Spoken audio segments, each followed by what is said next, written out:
So hey guys, don't forget to drink your green juice before going to sleep. Charot. So iinom muna ako ng ating green juice. So paubos na siya yan. Spirulina. By the way, Barley talaga yung ininom ko, pero tinry ko lang to. So dahil paubos na siya, kailangan ko na naman mag-order ng ating Barley para protection sa ating mga karamdaman.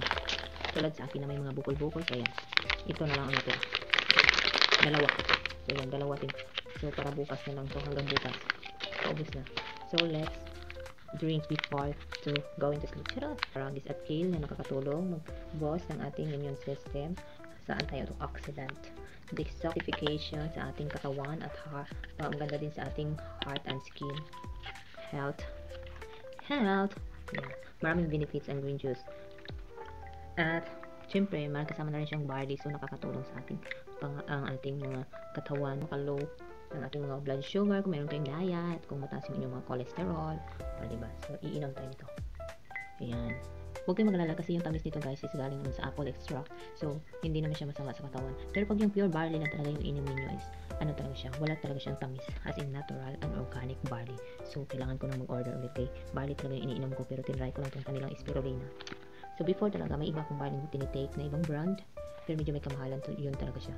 So, tinry ko lang to siya, kasi medyo mura lang siya. At, syempre, hindi siya may namin kasi nakasashay na siya, guys.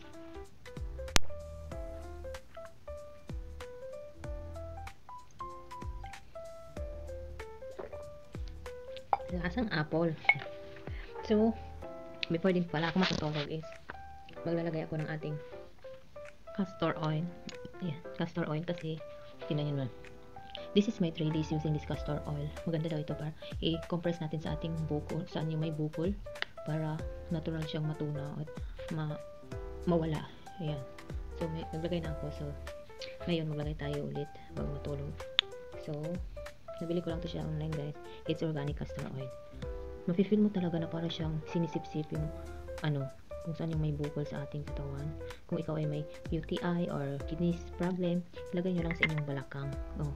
I-ano nyo lang, i-compress. Kung meron kayong compress pad, it's better kasi ako wala. So, ito lang gagawin ko. Yan.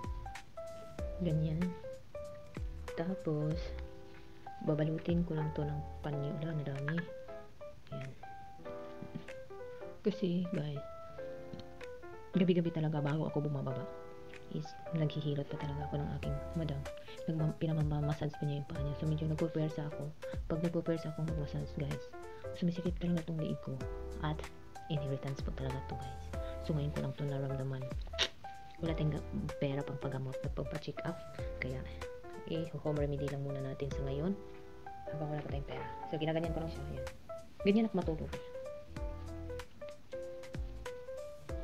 Huwag naman masikip masyado yan. Pag meron kayong compress pad guys, it's better. Doon nyo lang ilalagay yung castor oil sa pad. Tapos ilagay nyo ganyan. Neck compress pad. So meron naman yan na may bili kayo kasi wala tayong pera. So, yun lang. Matutulog na pala ako talaga. Dito nga pala ako natutulog guys. Yan. Dito sa carpet na to. For almost 7 months. Okay? Healthy pa naman tayo. Kahit dito na tayo sa carpet natutulog ko. So yun lang mga sis. Bye-bye. Good night.